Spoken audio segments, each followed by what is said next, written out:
Bismillahirrahmanirrahim. Assalamualaikum warahmatullahi wabarakatuh. Perkenalkan, nama saya Windy Astuti dengan NIM S1S1210097. Di sini saya akan menjelaskan sistem basis data. Adapun daftar isi yaitu Introduction to the Real Model, yang kedua Database Design, yang ketiga Relation Database Design, yang keempat Normalisasi, dan yang kelima Studi Kasus. Yang pertama yaitu Introduction to the Relation Model.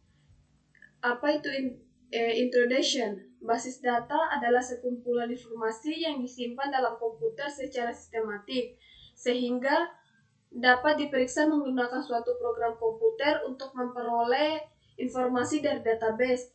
Software yang digunakan untuk memperoleh dan permintaan panggilan atau query baris data yang disebut sistem manajemen database atau database management system. Sistem manajemen basis data berisikan informasi tentang perusahaan tertentu. Yaitu yang pertama pengumpulan data yang saling terkait, yang kedua kumpulan program untuk mengakses data, yang ketiga lingkungan yang nyaman dan efisien untuk digunakan. Adapun aplikasi basis data yaitu perbankan, terdapat transaksi, yang kedua maskapai penerbangan, terdapat reservasi jadwal, yang ketiga universitas, terdapat pendaftaran dan nilai, yang keempat yaitu penjualan, terdapat pelanggan, produk, dan pembeli. Terus selanjutnya pengenceran online, pengencer online, terdapat pelacakan pesanan, rekomendasi khusus. Terus selanjutnya manufaktur, terdapat yaitu produksi, inventaris, pesanan, rantai pasokan. Terus selanjutnya sumber daya manusia, terdapat catatan karyawan, gaji, pemotongan pajak, database yang sangat besar. Basis data menyentuh semua aspek kehidupan kita. Selanjutnya, kelemahan menggunakan sistem file untuk menyimpan data.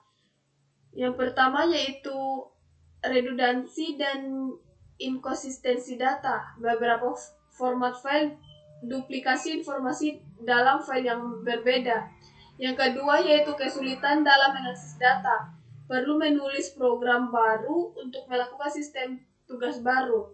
Yang ketiga yaitu isolasi data, banyak file dan format. Yang keempat yaitu masalah integritas, batasan integritas, misalnya saldo akun lebih besar 0 menjadi terkubur dalam kode program daripada dinyatakan secara eksplisit dan sulit untuk menambahkan batasan baru atau mengubah yang sudah ada. Yang kelima yaitu atomisitas pembaruan. Kegagalan dapat membuat database dalam keadaan tidak konsisten dengan pembaruan sebagian dilakukan. Contohnya yaitu transfer dana dari suatu akun ke akun lain harus selesai atau tidak menjadi sama sekali. Yang keenam yaitu akses bersamaan oleh banyak pengguna. Akses bersamaan diperlukan untuk performa serta akses bersamaan yang tidak terkontrol cepat menyebabkan inkonsistensi. Contohnya, 2 orang membaca saldo, katakanlah 100, dan pembaruannya dengan menarik uang, katakanlah masing-masing 50 pada saat yang bersamaan. Terus yang ketujuh yaitu masalah keamanan. Sulit untuk memberikan akses pengguna ke beberapa, tetapi tidak semua data. Tingkat abstraksi. Terdapat 3 pada tingkat abstraksi.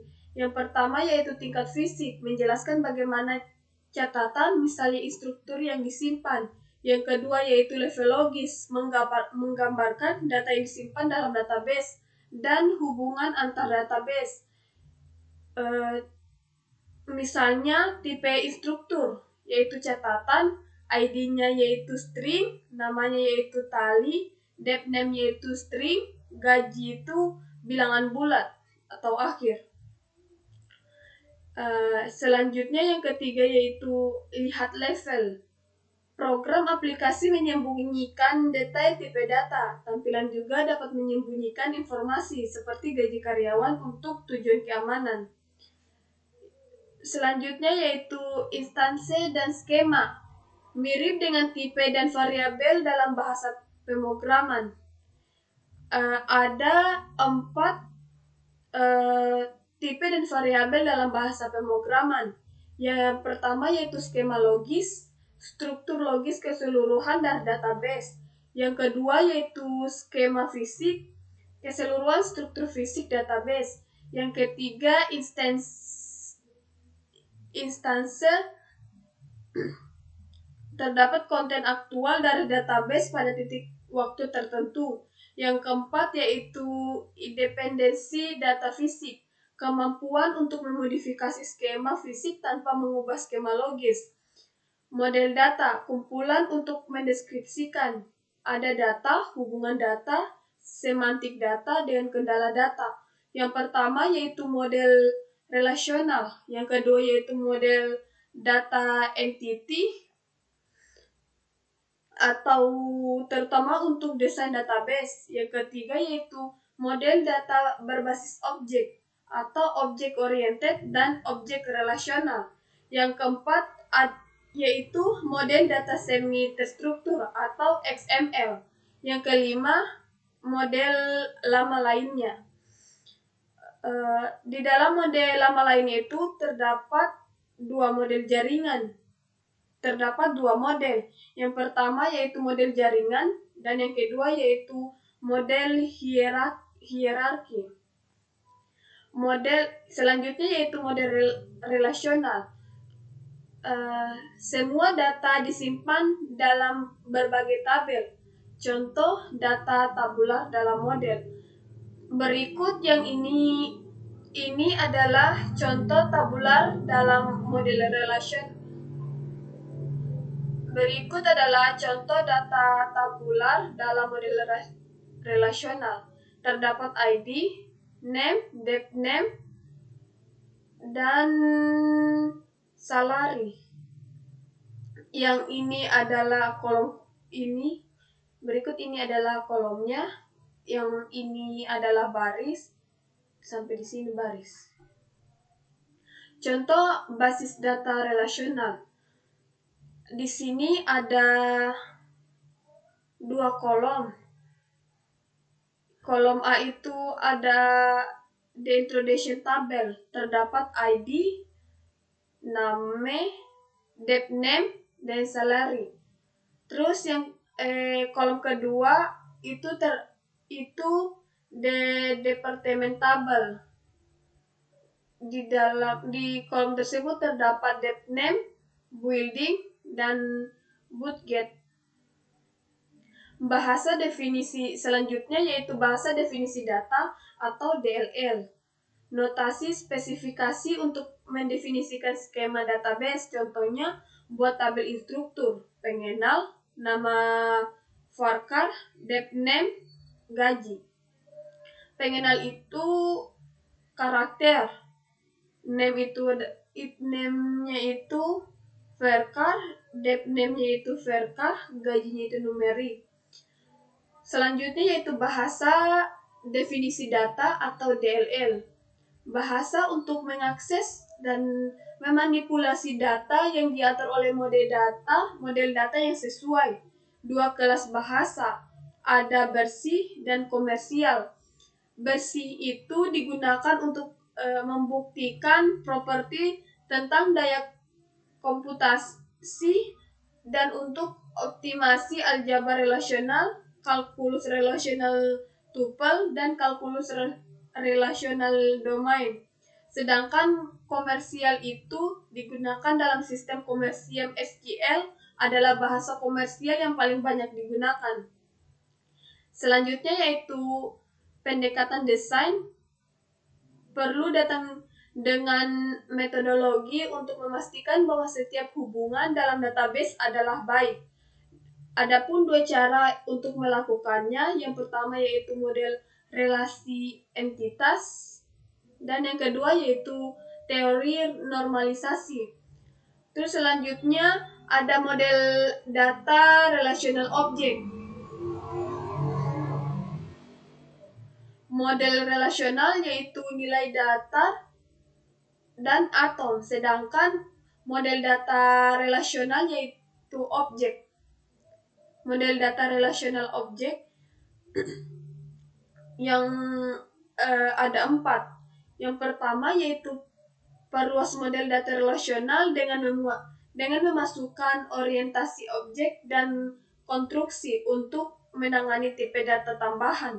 Yang kedua yaitu izinkan atribut tupel memiliki tipe kompleks termasuk nilai non-atomik seperti hubungan bersarang. Yang ketiga yaitu pertahanan fondasi relasional, khususnya akses deklaratif ke data sambil memperluas kekuatan pemodelan.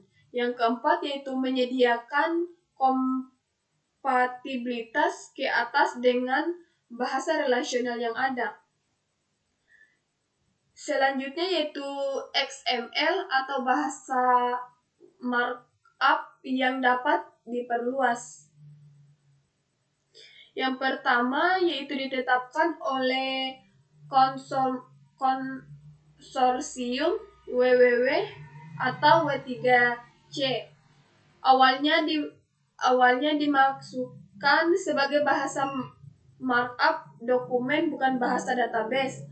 Kemampuan untuk menentukan tag baru dan untuk membuat struktur tag bersarang menjadikan XML cara yang bagus untuk bertukar data, bukan hanya dokumen.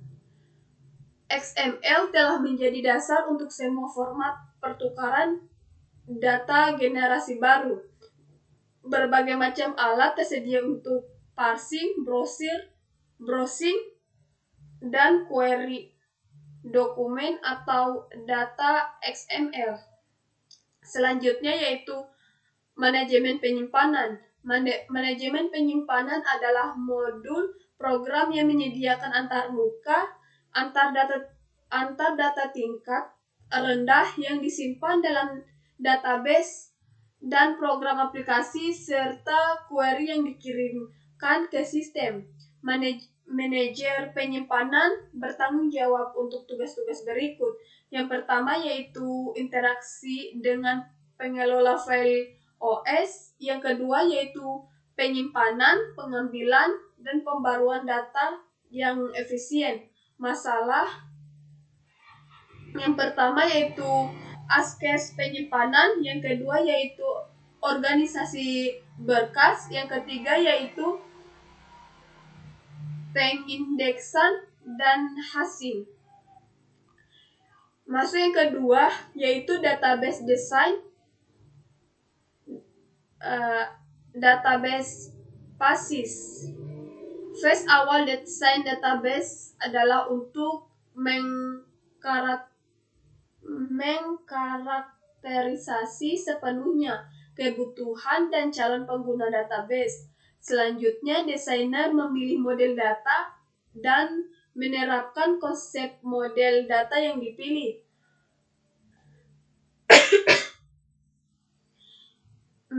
Menerjemahkan ini persyaratan ke dalam skema konseptual database. Skema konseptual yang dikembangkan sepenuhnya juga menunjukkan persyaratan fungsional perusahaan. Dalam spesifikasi dari persyaratan fungsional, pengguna menjelaskan jenis operasi atau transaksi yang akan dilakukan pada data. Proses perpindahan dari model data abstrak ke implementasi database berlangsung dalam 2 desain akhir phase. Yang pertama yaitu desain logis dan desain visi. Desain logis itu memutuskan skema database. Desain database mengharuskan kita semua untuk menemukan koleksi yang bagus atau skema relasi. Keputusan desain atribut apa yang harus kita catat dalam database.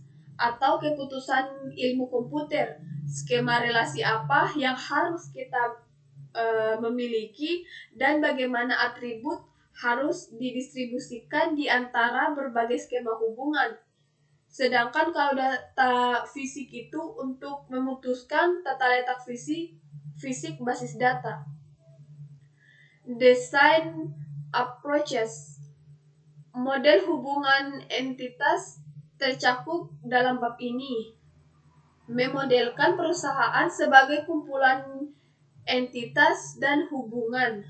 Entitas benda atau objek dalam perusahaan yang dapat dibedakan dari objek lain dijelaskan oleh persyaratan atribut.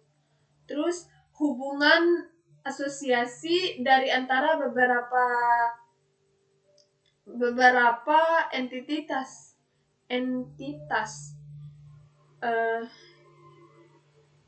diwakili secara diagram oleh diagram hubungan entitas, teori normalisasi atau bab 8, terus memformalkan desain apa yang buruk dan mengujinya.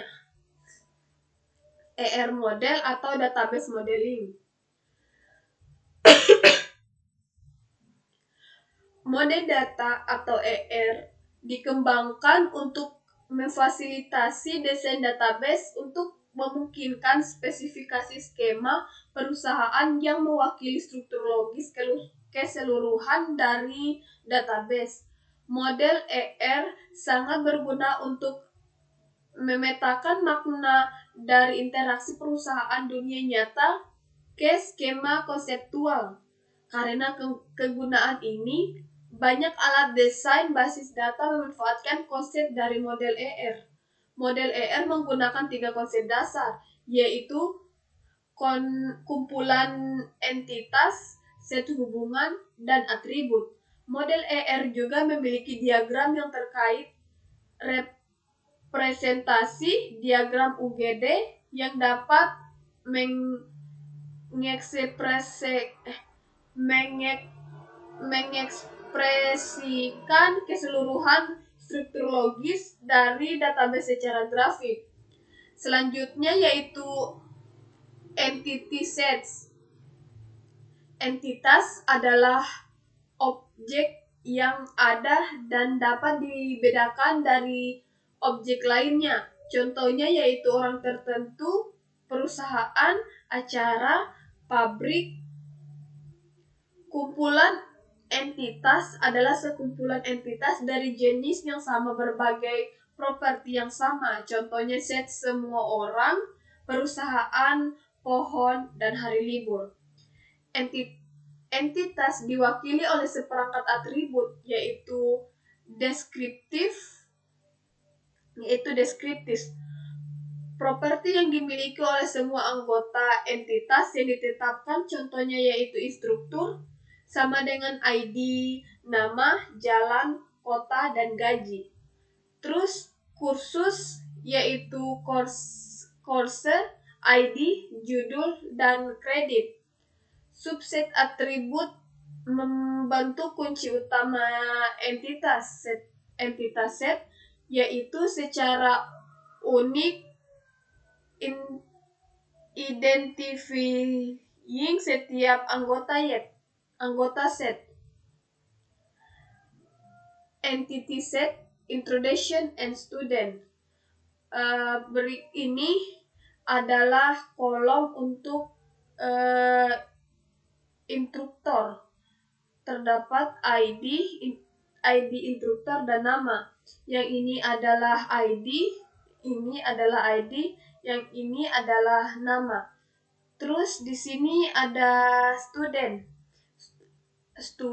ID student, dan nama. Yang ini adalah ID student, dan yang ini adalah namanya. Selanjutnya adalah mapping cardinality constraints. Express the number of entities to which another entity can be associated via a relativity relationship set paling berguna dalam menggambarkan set hubungan biner. Adapun di sini terdapat 4 macam mapping cardinality constraints. Yang pertama yaitu ini model one to one. Yang ini adalah model one to many. Yang ini adalah model many to one, dan yang ini adalah model many to many. Beberapa elemen dalam A dan B mungkin tidak dipetakan ke elemen di set lain.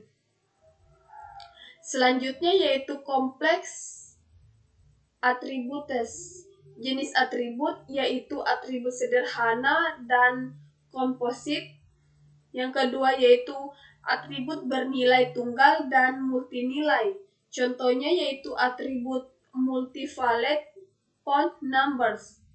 Yang ketiga yaitu atribut turunan, dapat dihitung dari atribut lain. Contohnya yaitu usia diberikan date of birth domain, kumpulan nilai yang diizinkan untuk setiap atribut. Selanjutnya yaitu redundant attributes. Misalnya kita memiliki kumpulan entitas. Yang pertama, instruktur dengan atribut terdapat ID, nama, date nama, dan gaji. Sedangkan departemen itu terdapat dengan atribut date name, bangunan, dan anggaran. Atribut date name muncul di kedua set entitas. Sejak ini adalah kunci utama untuk departemen yang ditetapkan entitas itu mereplikasikan informasi yang ada dalam relasi. Oleh karena itu, data berlebihan dalam entitas yang ditetapkan instruktur dan perlu dihapus. Tetapi ketika mengkonversi kembali ke tabel dalam beberapa kasus, atribut akan diperkenalkan kembali seperti yang akan kita lihat nanti. Selanjutnya yaitu ER diagram. Yang pertama itu ada entity sets. Entitas dapat dipresentasikan secara grafis sebagai berikut. Yang pertama yaitu persegi panjang mewakili sekumpulan entitas. Yang kedua yaitu atribut yang tercantum di dalam persegi panjang entitas. Yang ketiga yaitu garis bawah menunjukkan atribut kunci utama. Ini ada instruktur dan student. Ini ID ini kan terdapat garis bawah, berarti dia menunjukkan atribut kunci utama. Dan yang di student juga ini ada ID yang di garis bawah, berarti dia juga menunjukkan atribut kunci utama. Selanjutnya yaitu cardinality constraints. Ekspresi kendala cardinality dengan menggambarkan garis yang diarahkan dalam kurung R lingkar tutup kurung menandakan satu atau garis yang tidak terarah yang kayak begini. Ini adalah garis yang tidak terarah, menandakan banyak antara himpunan hubungan dan entitas yang ditetapkan. Selanjutnya yaitu cardinality constraints. Di sini ada instruktur, terdapat ID, name, dan salary. Kalau di student terdapat juga ID, name, dan tutcrit. Berarti kan di instruktur itu di ID-nya ada garis bawah, berarti dia itu menandakan kunci utama. Sama kayak di student juga. di ID itu dia ada garis bawahnya, berarti dia itu kunci utama. Relasi one to one. Relasi one to one hubungan satu ke satu antara instruktur dan siswa. Berarti ini adalah hubungan antara instruktur dan siswa. Seorang siswa dikatakan dengan paling banyak satu instruktur melalui penasihat hubungan. Seorang siswa dikaitkan dengan paling banyak satu departemen melalui StudDep. Relasi one to many. Relasi one to many hubungan satu ke satu antara instruktur dan siswa. Seorang instruktur dikaitkan dengan beberapa termaksud 0 siswa melalui penasihat. Yang kedua yaitu seorang siswa dikaitkan dengan paling banyak satu instruktur melalui penasihat. Sedangkan relasi manituan yaitu relasi manituan itu hubungan satu ke satu antara instruktur dan siswa. Seorang instruktur dikaitkan dengan paling banyak satu siswa melalui penasehat. Seorang siswa dikaitkan dengan beberapa termaksud 0 instruktur melalui penasehat.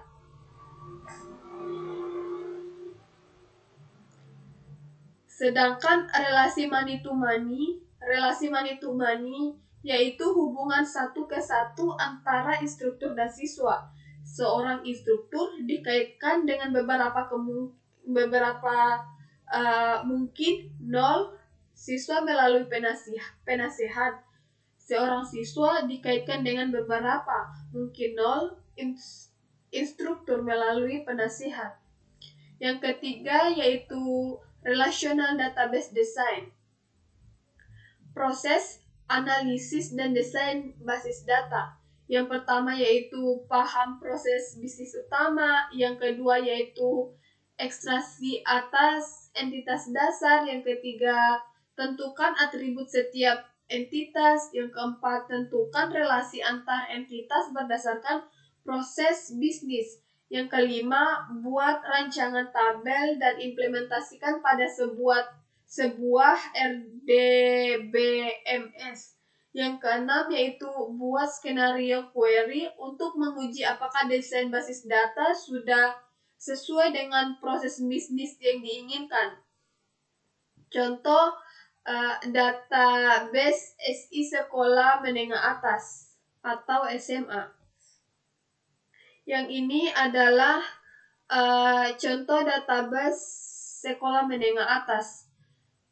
Entitas dasar itu terdapat kepala sekolah, wakil kepala sekolah, sekretaris, bendahara, wakil kelas, guru mata pelajaran, tata usaha, satpam, siswa, ekstrakurikuler, kelas, perpustakaan, kantor, laboratorium, kantin, sekolah. Terus yang kepala sekolah itu terdapat nama, JK, pangkat, dan riwayat pendidikan. Kepala sekolah wakil kepala sekolah juga terdapat nama, JK, pangkat, dan riwayat pendidikan. Sekretaris juga terdapat nama, JK, pangkat, dan riwayat pendidikan. Begitu juga bendahara, wakil kelas, guru mata pelajaran, tata usaha, dan satpam. Sedangkan siswa itu terdapat biodata, NIS, kelas siswa, alumni, dan siswa baru. Sama juga dengan ekstrakurikuler. Terdapat biodata, kelas siswa, alumni, dan siswa baru. Sedangkan kalau kelas yaitu terdapat luas area dan jumlah aset. Kalau perpustakaan itu di dalamnya terdapat luas area dan jumlah aset. Kalau kantor terdapat luas area dan jumlah aset. Laboratorium terdapat luas area dan jumlah set. kantin itu terdapat luas area dan jumlah set. Sekolah terdapat luas area BB, BT, BU, dan BS. Terus wakil kepala sekolah, wakil kepala sekolah, sekretaris, bendahara, wakil kelas, guru mata pelajaran, tata usaha, dan satpam itu kita kelompokkan. Jadi di sini kita beri tanda 1 ini.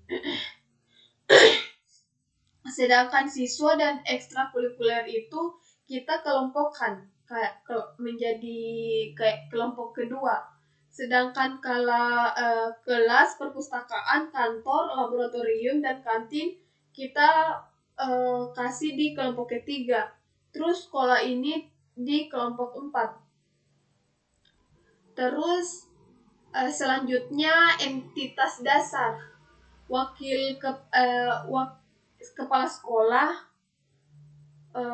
wakil kepala sekolah, sekretaris, bendahara, wakil kelas, guru mata pelajaran, tata usaha, dan satpam. Di situ kan di sini ada setiap nomor itu mempunyai warna tulisan yang berbeda-beda. Kalau yang kayak warna coklat ini dia yaitu personalia, sedangkan kalau yang warna kuning ke orange ini itu siswa, terus yang warna biru yaitu infrastruktur, dan yang warna merah ini adalah wilayahnya. Selanjutnya menentukan atribut. Personalia terdapat NIP, nama, JK, pangkat, riwayat pendidikan. Kalau siswa yaitu terdapat kelas, NIS, kelas siswa, data alumni, data siswa baru. Sedangkan kalau infrastruktur itu terdapat luas area dan jumlah aset. Kalau wilayah itu terdapat luas area, BB, BT, BU, dan BS.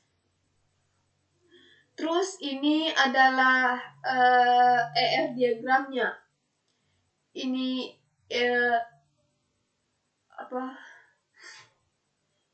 ini siswa itu terdapat NIS, biodata, kelas siswa, data alumni, data siswa baru. Kalau di personalia itu terdapat nama, NIP, nama, JK, pangkat, riwayat pendidikan. Terus di infrastruktur itu terdapat ID, luas area, jumlah aset. Kalau wilayah itu memiliki terdapat ID, luas area, BB, BT, BU, dan BS. Terus ini dia mengelola infrastruktur, mengelola siswa, dari ini membawahi. Ini personalnya tadi kan itu kayak kepala sekolah atau guru mata pelajaran. Jadi personalia ini dia mengajar siswa. Terus siswa itu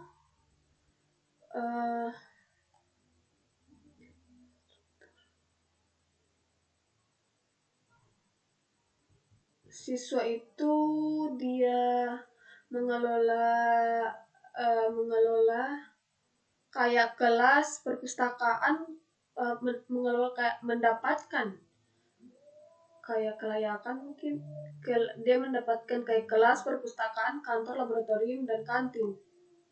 Terus ini juga memiliki wilayah. Wilayah itu memiliki ID, luas area, BB, BT, BU, dan BS. Terus ini kolom. Terdapat wilayah, infrastruktur, siswa, dan personalia.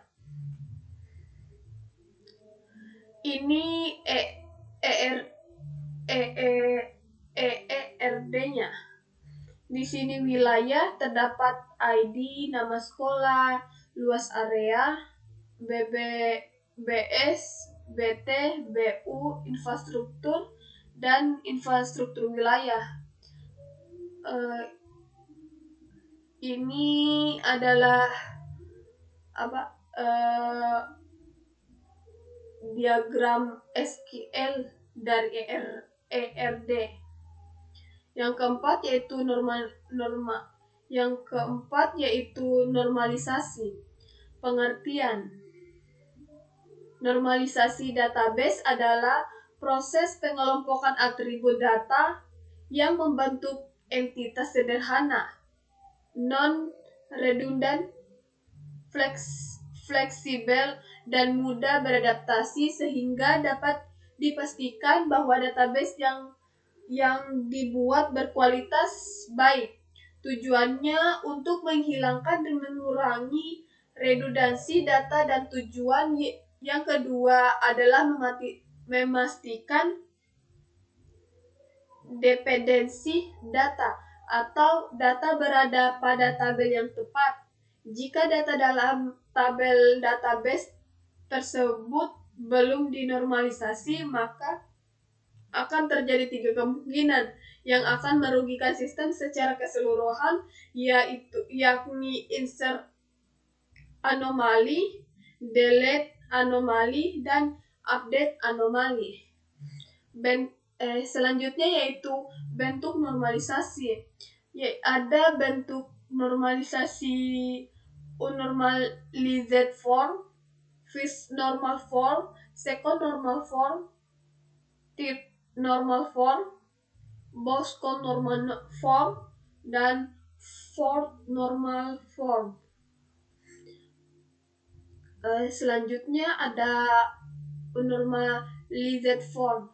Bentuk tidak normal atau unnormalized merupakan kumpulan data yang direkam tidak ada keharusan dengan mengikuti semua format tertentu.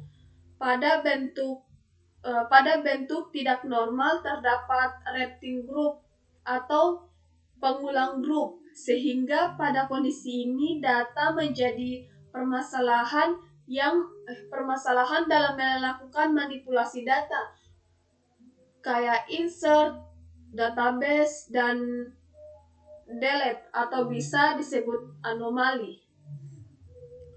First normal form. Yang pertama ada setiap nama atribut harus unik.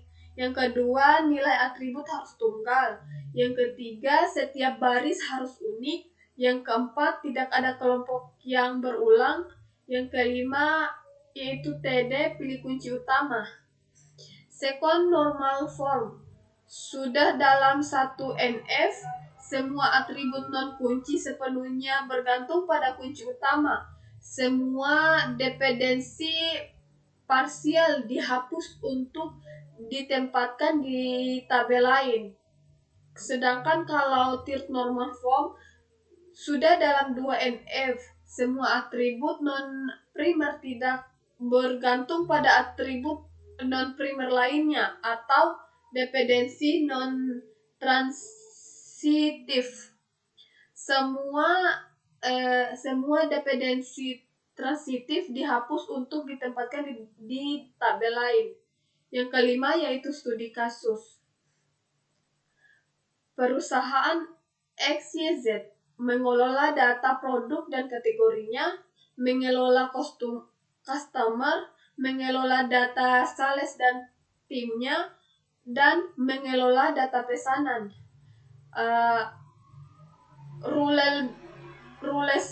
Rules bisnis seorang customer dalam membeli produk melalui seorang sales, di mana sales tersebut tergabung dalam sebuah tim sales. Berikut adalah SQL ERD perusahaan XYZ. Di sini ada produk, line item, order, sales agen, produk kategori, customer status, customer, dan sales team. Terus di dalam SQL, dalam kotak produk itu terdapat produk, nama, dan price. Sedangkan line item yaitu terdapat item, quantity, produk, dan order. Sedangkan di order itu terdapat order, data date, customer, dan agen. Kalau di salis agen terdapat agen, nama, on probation, dan tim. Kalau di produk kategori itu terdapat kategori, nama. Sedangkan di customer status itu terdapat status, nama, dan rank INT. Kalau di customer itu terdapat customer, nama, dan status. Kalau di salis tim itu terdapat tim dan sales name. Sekian materi dari saya.